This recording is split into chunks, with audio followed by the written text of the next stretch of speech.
Alors, je vous propose la correction du troisième exercice du TD intitulé Thermogénéral. Et on va s'intéresser à la première question un petit peu difficile, on va dire, c'est la question 2. Donc la question 2, la situation est la suivante. Vous avez un gaz que je vais appeler sigma G qui est enfermé dans une chambre de compression. Donc c'est un cylindre fermé ici par un piston. Voilà, sur ce piston s'exerce donc la force exercée par un moteur, j'ai noté F moteur, et puis forcément la pression atmosphérique. Voilà. À l'extérieur, donc on a des conditions de température et pression qui sont les conditions de température et pression atmosphérique, T0, P0. Donc le moteur agit, la force motrice elle agit jusqu'à ce qu'on arrive à un volume VF, on ne connaît pas pour l'instant, tel que la pression dans la chambre de compression soit A fois P0, petit a supérieur à 1.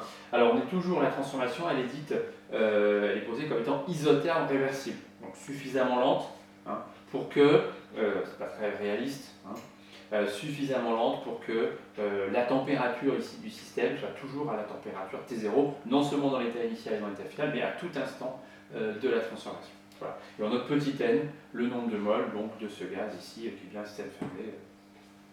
Voilà. Donc on ne nous demande pas spécifiquement d'appliquer le premier principe en fait, on peut le faire bien sûr, mais c'est plutôt de faire des calculs de travaux ici. Parce qu'on veut en gros, dans ce problème, calculer quelle est la puissance dépensée par le moteur pour comprimer certaines quantités de gaz. Alors, on nous dit donc que la transformation est réversible. Alors on va se réviser un petit peu des choses là-dessus. Si la transformation est réversible, c'est-à-dire que le piston, il avance à une vitesse, on va dire quasi nulle, il avance en quasi-équilibre mécanique permanent. On a ce quasi-équilibre donc mécanique permanent du piston, quasi-équilibre mécanique du piston.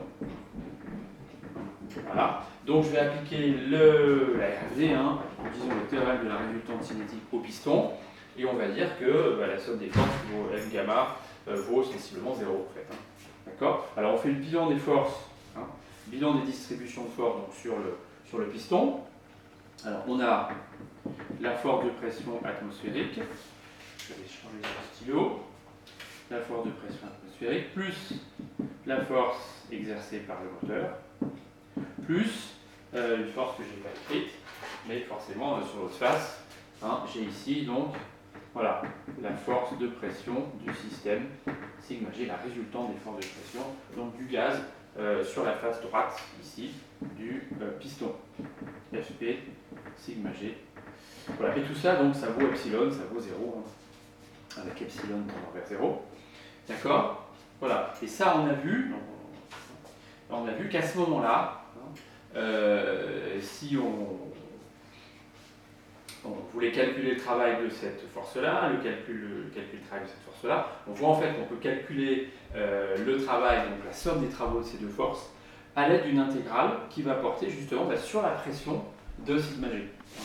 D'après le cours, on a la chose suivante, c'est que le travail donc réversible total, qui vaut moins intégrale de VI, alors ici c'est V0, à VF, la pression ici, c'est du système sigma G, d'accord, ici c'est la force de pression de sigma G.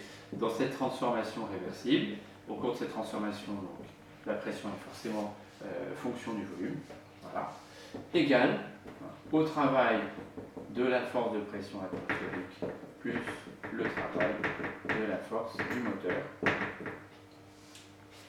Voilà.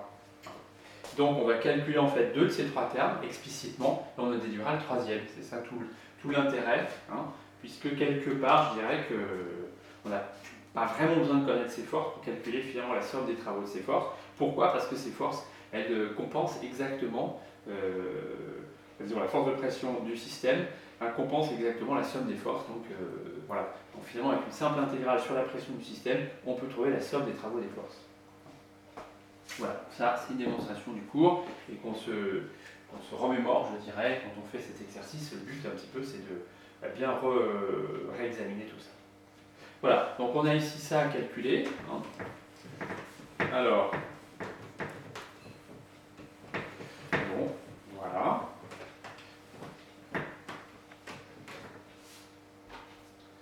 Alors, on va calculer cette première intégrale, travail réversible total.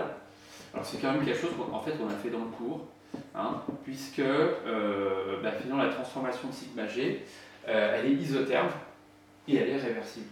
Isotherme réversible, ça on l'avait fait. D'accord. Donc ici la pression qui est là, comment je vais l'exprimer? Je vais l'exprimer à l'aide de l'équation d'état. En l'occurrence ici c'est celle du gaz parfait, donc PV égale NRT. Donc la pression c'est NRT, la température qui est constante, donc ici à T0, divisé par V. Voilà donc l'expression de cette fonction du volume, elle est ici. Voilà, dV, donc ce qui nous fait moins NRT0, je sors le facteur constant, ça me fait l'intégrale de 1 sur V, ça me fait ln de Vf sur V0. Voilà, alors l'indication qu'on a, c'est pas sur le volume final, c'est sur la pression finale, donc on va se ramener à ça. Voilà, j'ai noté provisoirement donc N, le nombre de moles du gaz sigma G. Alors, on va réinjecter les équations d'état. J'ai plus tout à fait la place là. Le volume, donc un PV égale NRT, donc ça nous fait du NRT. Alors, NRT0 sur PF. Alors la pression finale, c'est A fois P0. Voilà, d'accord. Et V0, c'est NRT0 divisé par P0, voilà, en appliquant, je répète, l'équation d'état. D'accord. Donc tout se simplifie, on a un ln de 1 sur A, et donc au final, ce ln de 1 sur A, ça va nous faire moins ln de A, donc ça va nous faire NRT0 ln de A. Voilà. Et donc comme on ne nous donne pas n, enfin on va le récupérer, en fait je rapplique encore l'équation d'état, et donc NRT0 c'est P0 V0, P0 V0, voilà, ln de A. Donc voilà le résultat ici, donc P0 est donné, c'est la pression atmosphérique, V0 aussi est donné. Voilà, donc on exprime notre résultat en fonction de P0, V0, et donc de cette surpression qu'on veut atteindre. Alors voilà pour ce calcul, donc travail réversible total. On va avoir besoin de calculer le travail de la force de pression atmosphérique, ça, bon, on commence à savoir faire.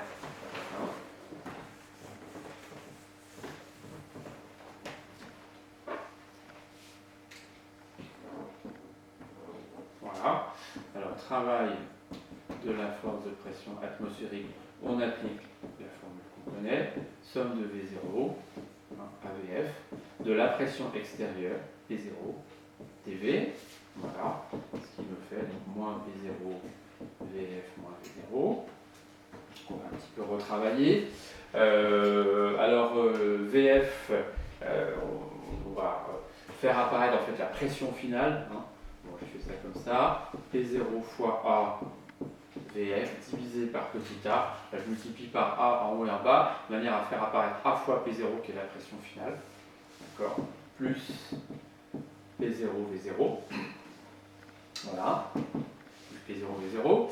Donc ça va me faire NR T0 sur A avec un moins plus P0 V0, d'accord, A fois P0 fois VF et PFVF, c'est NR TF, mais TF c'était 0, donc moins NR T0 sur A. Voilà, et NR T0 c'est à nouveau P0 V0.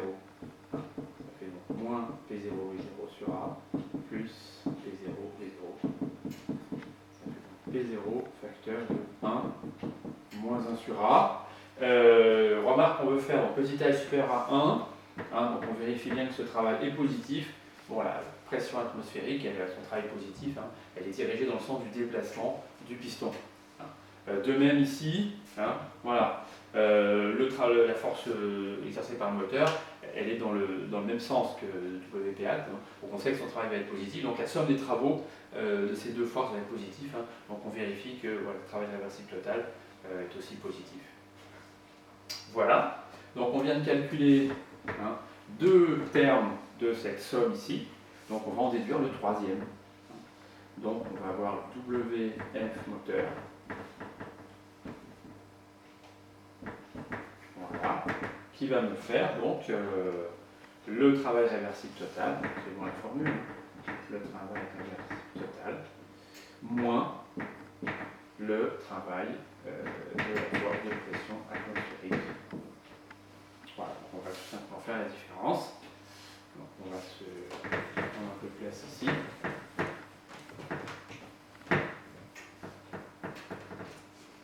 Voilà, ce qui fait donc le travail de la force exercée par le moteur, c'est travail réversible total, donc la formule est ici, P0, V0, ln2A, moins P0, V0, facteur de 1 moins 1 sur A. Voilà, ce qui au final nous donne P0, V0, facteur de ln2A, moins 1 plus 1 sur A. Voilà, donc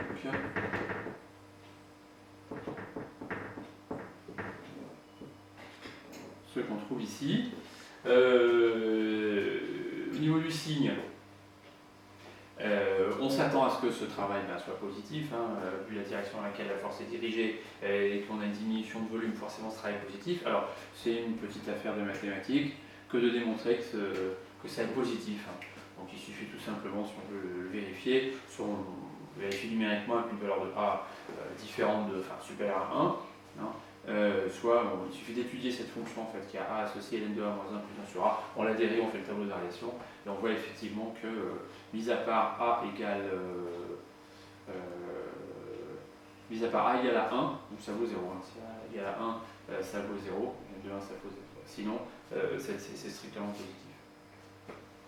Voilà donc pour cette deuxième question, c'est la phase donc, où le gaz est effectivement comprimé dans la chambre de compression.